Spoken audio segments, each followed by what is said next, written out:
Look the part, play the part. Yakko sponsors Vanarama National League on BT Sport.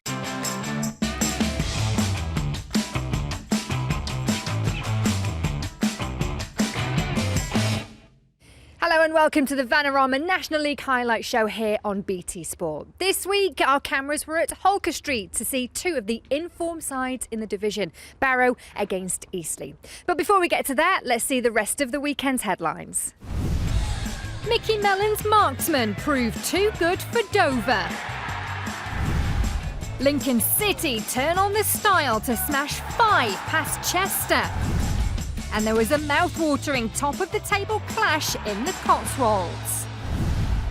Two playoff hopefuls met at Holker Street. Barrow, unbeaten in 13 games, hosted Eastleigh, yet to suffer an away defeat under Ronnie Moore. Your commentary team is the former Celtic defender Adam Virgo and Adam Somerton.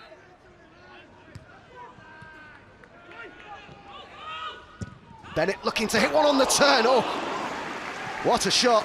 Well, we said we needed a bit of quality, and there it was from Richie Bennett. Just about denied his 7th of the season.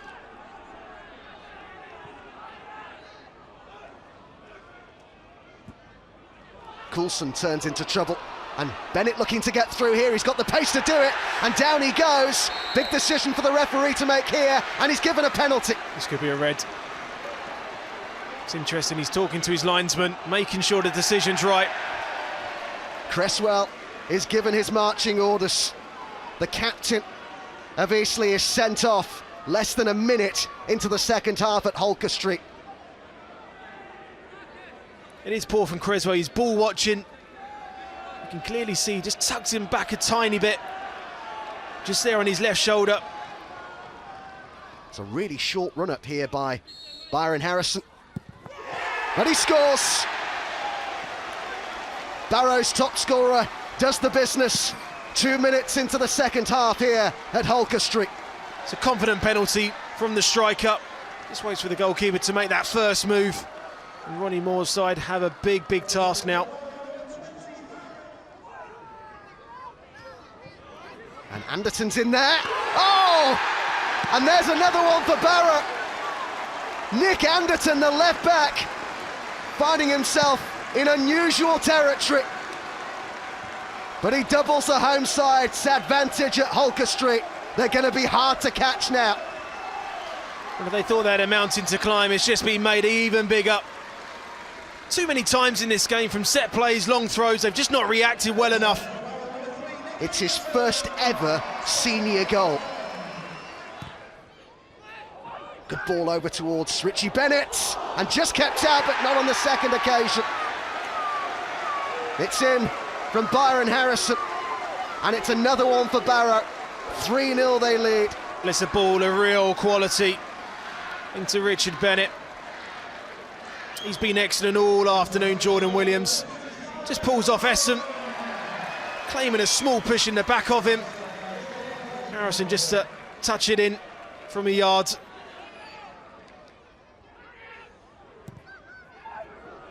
Floated in a fantastic cross, and what a good header that is to complete the hat-trick for Byron Harrison.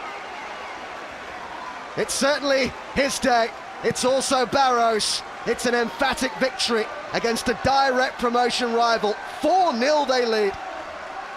Well, this is just about a desire to go and win a header.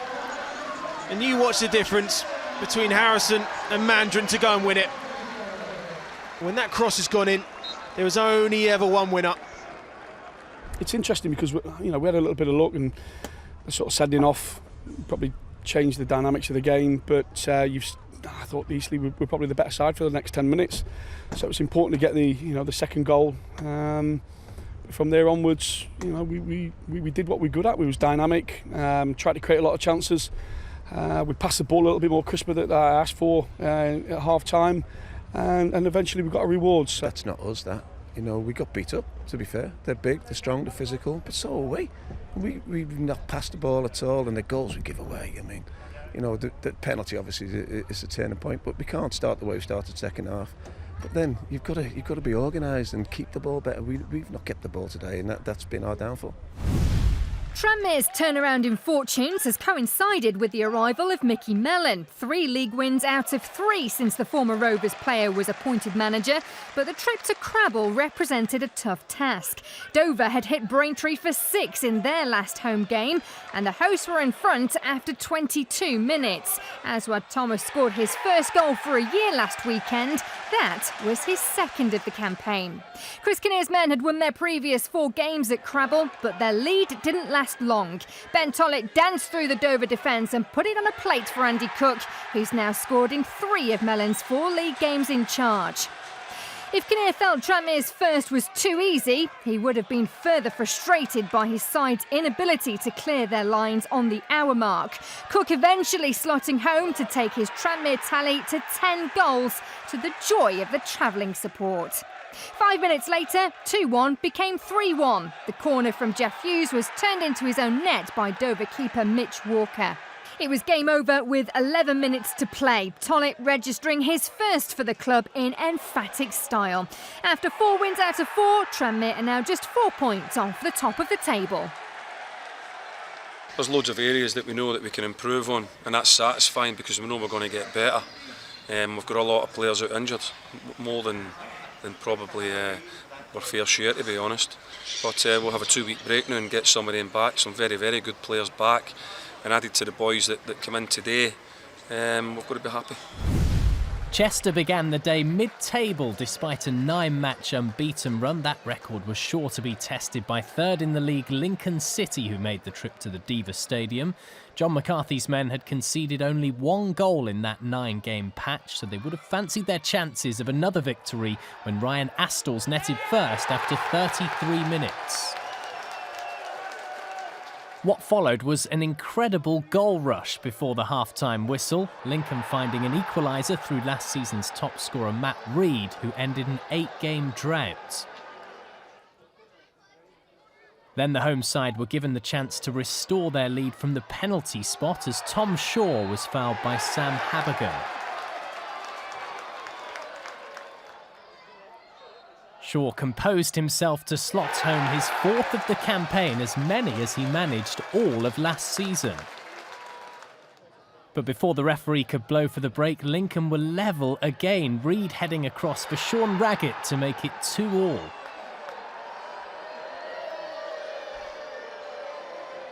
The chaos spilled over into the second half. Chester keeper Alex Lynch couldn't collect a cross, and Reed was on hand to grab his 9th of the campaign as Lincoln led for the first time. The fans in Cheshire were getting their money's worth, but had to wait over half an hour to see another. A clinical break from Danny Cowley's side, and Jack Muldoon, such a goal threat from midfield last season, got his name on the score sheet to make it 4-2 Lincoln. The 7th goal of the game arrived just 2 minutes later. Another counter-attack from Cowley's men, and this time Harry Anderson was the man to supply the finishing touch. Chester's unbeaten run comes to an end. No doubt about the game of the day in the National League. The top 2 met at the New Lawn, with Forest Green holding a 4-point advantage over Dagenham and Redbridge, as John Still's men aimed to get back to within touching distance of the league leaders. The away side had the first sight of goal in Gloucestershire. Corey Whitelead's effort crept just off target. Forest Green named 2 former Dagenham strikers in attack in Christian Doidge and Rhys Murphy, and it was Murphy that produced a flying stop from Elliot Justin. Those 2 were in the thick of the action again when Keanu Marsh-Brown burst down the right. Murphy with the shot, Justin with the save. Then came the major talking point of the first half. Referee Stephen Ross judging that Daggers defender Josh Staunton had not handled inside the area. Rovers manager Mark Cooper was sent to the stands for his half-time protest with the officials. But his team made the perfect start to the second half. Patient and precise build-up play, and Murphy finally found a way past Justin to break the deadlock. He now has 7 in a Rovers shirt. It had been 744 minutes since Forest Green keeper Sam Russell had conceded a goal. But you can't rest on your laurels with Oliver Hawkins around. A towering header from Hawkins to peg back the league leaders, his 11th of the campaign. And Hawkins almost turned match winner as he directed Frankie Raymond's cross agonisingly wide. The hosts are now unbeaten in 9, while it's just 1 defeat in 10 for the visitors. You know, they haven't conceded for some time. Well, that's a plus for us because we've not only scored, but we've threatened to score, particularly in the first half, a couple of scrambles. We've threatened to score, I think, throughout the game. I thought it was 2 good teams going head to head, that's what I thought. Wrexham confirmed the permanent appointment of manager Dean Keats in the week after drawing with Barrow on Tuesday. Gateshead were next, unbeaten in their previous 5. Neil Aspin's men are going for the playoffs and they went ahead 10 minutes before the break. An accurate cross from Wes Atkinson, converted by Sam Jones. It's 4 in his last 5 for Gateshead's number 10. The hosts' advantage was doubled minutes into the second 45. Wrexham's defenders left it to goalkeeper Shwan Jalal, and it was a gift for Gateshead's Danny Johnson, the club's top scorer, registering his 7th of the campaign. Many feel Keats has brought back some spirit to Wrexham and they reduced the deficit on the hour mark. Gateshead keeper Dan Hamford dealt with Colleen Bailey-Nichols' shot, but it was a smart finish on the follow-up from John Rooney, Wayne's younger brother, providing a lifeline for the visitors. And the comeback was complete 10 minutes later. Hamza Ben Sharif's near-post flick, enough to bring the away side level. Having lost their advantage, Gateshead pressed in search of a late winner. A strike from Wes York rattled the post. Keats' team were hanging on for a point at the end. The clearest opening in the closing stages fell to Johnson, but Jalal made amends for his earlier error, securing a second successive 2-2 draw for Wrexham as the points were shared. Strugglers Woking travelled to Meadow Park without a victory on the road all season, but they were up against a Boreham Wood team that had never beaten them in 10 previous attempts. Reason to be optimistic for manager Gary Hill, and his side were in front after 20 minutes. Joey Jones heading past Grant Smith for his 2nd in as many games. Not bad for a centre-half. Defeat at Lincoln in midweek was Boreham Wood's first in 4 games. They probed for an immediate response as Matt Payne was denied spectacularly by Woking keeper Brandon Hall. Luke Garrard's men just avoided the drop last season, but they're well on their way to survival this time around. And they were back on level terms 10 minutes after the interval. Angelo Balanta beating Hall for his 4th of the campaign. There was a sting in the tail for Hill and his players just 5 minutes later. Bruno Andrade spent last season at Woking. It was a clever finish from Andrade to give Boreham Wood the lead and turn the game on its head. Woking substitute Fabio Sareva almost caught out Smith from a set piece. The woodwork rescuing the wood as the visitors slipped to a 7th match without a win. We were 1-0 up here today, and we were 1-0 up at Bromley, and we were 1-0 up at Southport, and we were 2-0 up at Solihull Moors, and we were 1-0 up everywhere. It's tough, and we are finding it very, very hard. Gary Mills was still looking for his first win in his 2nd spell as York City manager when his side took on Sutton at Bootham Crescent. The hosts would have been keen to put Tuesday's 2-0 defeat at lowly Southport behind them, but it was Sutton who made the brighter start on the day. They were awarded a penalty after 16 minutes when Simon Heslop was adjudged to have fouled Craig Eastman in the box. Jamie Collins was the man who stepped up to tuck away his 2nd penalty in a week. The visitors' lead was short-lived as Daniel Ntee levelled the scores just 7 minutes later, the summer signing from Worcester City grabbing his first goal for the club.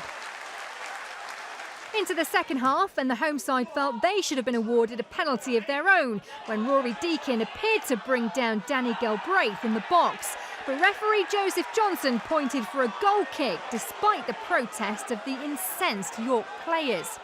Undeterred by that perceived injustice, Galbraith did give his side the lead with 30 minutes remaining. A dipping effort from all of 30 yards as the former Manchester United youngster put his team in sight of their first win in 12 matches. Despite having centre-back Dean Beckwith sent off for 2 bookable offences, the away team piled on the pressure in the dying minutes, and it duly paid off when they were awarded their second penalty of the afternoon. Referee Johnson spotting a foul on Dan Flitchard by debutant Sean Newton. And it was that man Collins who once again scored from 12 yards to rescue a point for Paul Doswell's side. As for Gary Mills, that's the second time in a week his team have been denied all 3 points by a last-minute equaliser, much to the frustration of the new boss. I'm angry. You know, decisions, unbelievable. I don't get it at times. So yeah, I'm angry at the moment. We deserve to win the game, and then it's taken away from us. Maidstone were in search of their first home win since August when they hosted Macclesfield, a team unbeaten in their last 5 on the road. It was the visitors who opened the scoring after only 8 minutes. Chris Holroyd confidently dispatched his 6th of the season. But Maidstone weren't behind for long. Add on another 8 minutes and the equaliser came after good work from Jamal Loza, who set up Liam Vanarama to slide in his 5th of the campaign. Despite the impressive away record, John Askey's side hadn't won in the National League in 4 matches. In a superb first half, they were awarded a penalty after Tom Mills brought down Jack Mackruth. But the spot kick from Danny Whittaker was comfortably saved by Maidstone keeper Lee Worgan. Still, it was the visitors who remained in the ascendancy after the break, with only a combination of Worgan's fingertips and the woodwork denying David Fitzpatrick from 30 yards. With the game heading towards a draw, Jay Saunders introduced striker Yemi Odubadi, and the former Eastleigh man duly repaid his manager. He'd been on for just 4 minutes when he fired in Loza's pinpoint cross in the 89th minute to seal for the hosts what is only a 2nd home win of the season. Southport were looking to continue their mini revival under Steve Burr when they made the long trip to Devon to face Torquay. Buoyed by their 2-0 midweek victory over York, Southport in yellow came flying out of the blocks and almost went ahead after 20 minutes, but Andre Jones headed wide with the goal at his mercy. 5 minutes later, the home side did break the deadlock when Brett Williams showed great skill to nutmeg Josh Thompson before curling past Magnus Norman to score only his 2nd of the campaign and his 1st since August. The visitors drew level midway through the second half when on-loan Lincoln defender Callum Howe was allowed to turn on the edge of the box before lobbing keeper Brendan Moore. And just 9 minutes later, Burr's team took the lead when James Caton's low effort crept in at the near post to put them on the brink of back-to-back league wins for the first time since January. Kevin Nicholson's side had lost 5 of their last 8 at the start of play, but they thought they'd snatched a point when Sean McGinty turned home Luke Young's free kick, only to be denied by the linesman. 7 points in 7 days for Southport has seen them climb out of the drop zone and up to 19th. We thoroughly deserved the victory. Say the first half, the amount of chances we created, we could have killed Torquay off in the first half, but we didn't. I thought their goal was a bit fortunate. I felt it was a bit of a lunge on our player, which was dangerous, but the referee played on. But yeah, you have to accept that and get on with things. But no, delighted for the lads. Aldershot welcomed struggling Guiseley to the recreation ground with a record of 6 wins from their last 8 home games as they look to be back among the points following a 1-0 midweek loss away to Dagenham and Redbridge. After a tight opening 45 of few chances, the task for the away side of avoiding defeat on the road for just the 2nd time was made considerably harder, being reduced to 10 men as Jake Lawler received his 2nd yellow card for fouling Jake Gallagher. And within a quarter of an hour, the hosts made the extra man count when Charlie Walker received the ball in space in the box before finishing past Johnny Maxted in the Guiseley goal. To the visitors' credit, they continued to push forward and should have levelled through Ollie Johnson, but the sub screwed his shot wide from 6 yards as the Shots held on to record their 7th home win of the campaign, matching their record for all of last season. Guiseley remain in the bottom 4, 5 points from safety. Very disappointing. The game was spoiled, not by our players, not by their players, by somebody else, and that happens, but it's happening too often now. It's not easy to take and a bit of pill to swallow. Bottom club North Ferriby met Bromley, having lost 11 of their last 12 matches, including 7 on the bounce.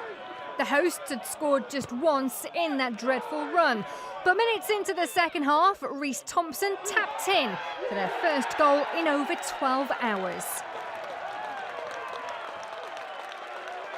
Unfortunately for the villagers, that joy was short-lived as George Porter slid home the equaliser just 5 minutes later, his second goal in his last 3 appearances.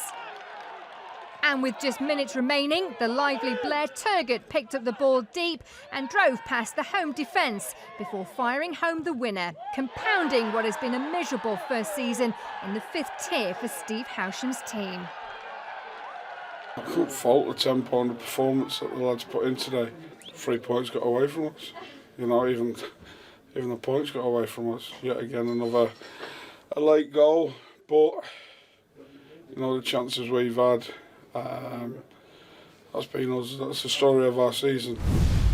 Hakan Hayretten secured his first victory as Braintree boss in Tuesday's 3-2 win away at fellow strugglers Woking. They look to make it back-to-back wins for the first time this season against a Solihull side who had lost their last 3.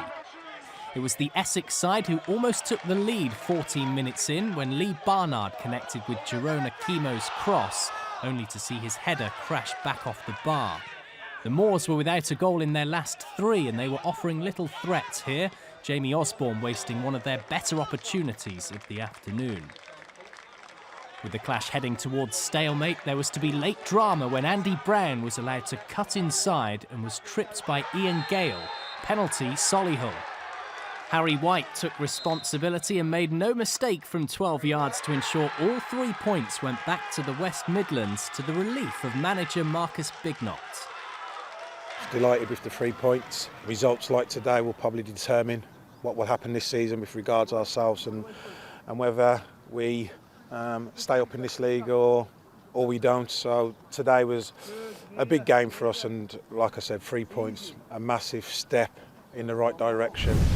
Defeat for Braintree means they slip further into the relegation places. Woking also drop into the bottom 4 after their loss away to Boreham Wood. Southport climb up to 19th, leapfrogging York City, who could only grind out a draw against the 10 men of Sutton United. And North Ferriby United are still chasing their first points in 8 games. They remain rooted to the foot of the table. Dagenham and Redbridge were second at the start of the day, but their standoff with league leaders Forest Green means they're now level on points with Lincoln City, who won away to Chester. Aldershot's narrow 1-0 victory over struggling Guiseley sees them climb up to 6th, and Boreham Wood's positive season continues as they move up to 9th. There's more Vanarama National League action coming away on BT Sport as Steve Howsham's North Ferriby United travel to face Gary Hill's Woking on the 12th of November. And that's all exclusively live from 5 on BT Sport 1. That's all we've got time for this week, I'm afraid. Thanks for watching. We'll see you again very soon.